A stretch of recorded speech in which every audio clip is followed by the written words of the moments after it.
Hello friends, कैसे हैं आप लोग। आई होप आप लोग अच्छे होंगे। आज पुनः हम लोग सीखने और सिखाने की प्रक्रिया में तब्दील होने जा रहे हैं।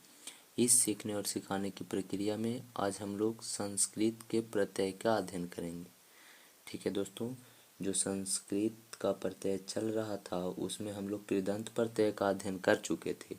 अब हम लोग तद्धित प्रत्यय का अध्ययन करेंगे। ठीक है दोस्तों, तो ध्यान से समझेंगे तद्धित प्रत्यय क्या होता है और उसके बाद हम लोग समझेंगे कि तद्धित प्रत्यय का एग्जाम्पल क्या होता है। तो चलिए समझते हैं हम लोग। तो देखिए दोस्तों, क्या है जो ध्यान से समझेंगे दोस्तों।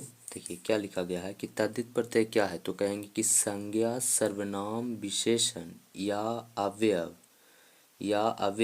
के अंत में लगने वाले प्रत्यय को तद्धित प्रत्यय कहते हैं। ठीक है दोस्तों, यानी अगर संज्ञा है आपके पास, सर्वनाम है, विशेषण है या अव्यय है, तो इसके अंत में लास्ट में जो प्रत्यय लगेगा दोस्तों उसको हम लोग कहेंगे तद्धित प्रत्यय। ठीक है दोस्तों, इसके पहले हम लोग पढ़े थे कृदंत प्रत्यय। कृदंत में क्या हो रहा था दोस्तों, तो कृदंत में हम लोग जोड़ रहे थे किसी क्रिया में।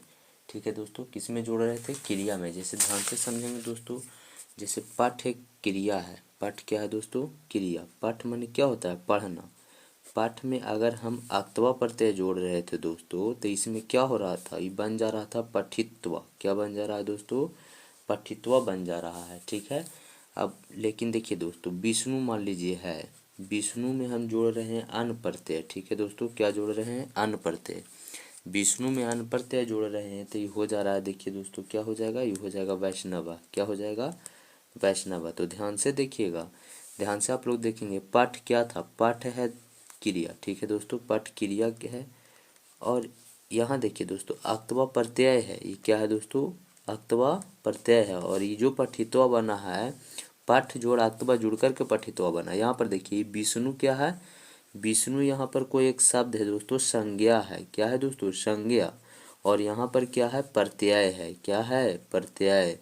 और ये जो बना है दोस्तों वैष्णवा, ये इसके संज्ञा में जब प्रत्यय जुड़ा तब वैष्णवा बना, मतलब निष्पन्न पद है। ठीक है दोस्तों, अब आपको समझना है ध्यान से।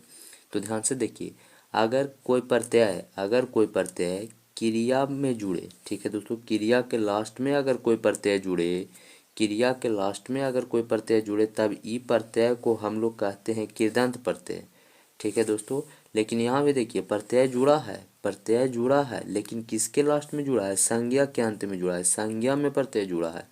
तो जो प्रत्यय संज्ञा में जुड़ता है ना दोस्तों, इसको हम लोग बोलते हैं तद्धित प्रत्यय। क्या बोलते हैं दोस्तों, तद्धित प्रत्यय। यही के बारे में तो हम लोग को पढ़ना है। और ये प्रत्यय कैसा प्रत्यय हुआ दोस्तों, तो कहिएगा कृदंत प्रत्यय हुआ। कैसा हुआ दोस्तों, कृदंत प्रत्यय। और कृदंत प्रत्यय का अध्ययन हम लोग कर लिए हैं। ठीक है दोस्तों, तो समझ चुके होंगे आप लोग। तो ध्यान से समझिए।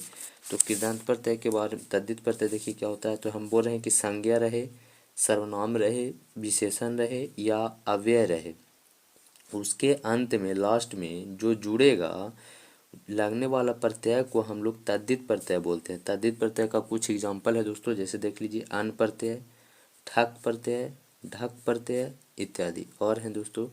ठीक है, तो जो इम्पॉर्टेंट हैं, जो 10th क्लास में पूछा जा सकता है दोस्तों, उसी प्रत्यय के, उसी तद्धित प्रत्यय के बारे में हम लोग जानेंगे। ठीक है दोस्तों, और जितना बताया जाएगा तद्धित प्रत्यय उसी में से क्वेश्चन वहाँ आएगा, इससे बाहर क्वेश्चन नहीं आएगा। ठीक है दोस्तों, तो आप लोग ध्यान से इसको पढ़ेंगे और अच्छे से पढ़ेंगे। ठीक है, तो आज के लिए इतना ही। धन्यवाद दोस्तों, फिर मिलेंगे हम लोग नए वीडियो के साथ।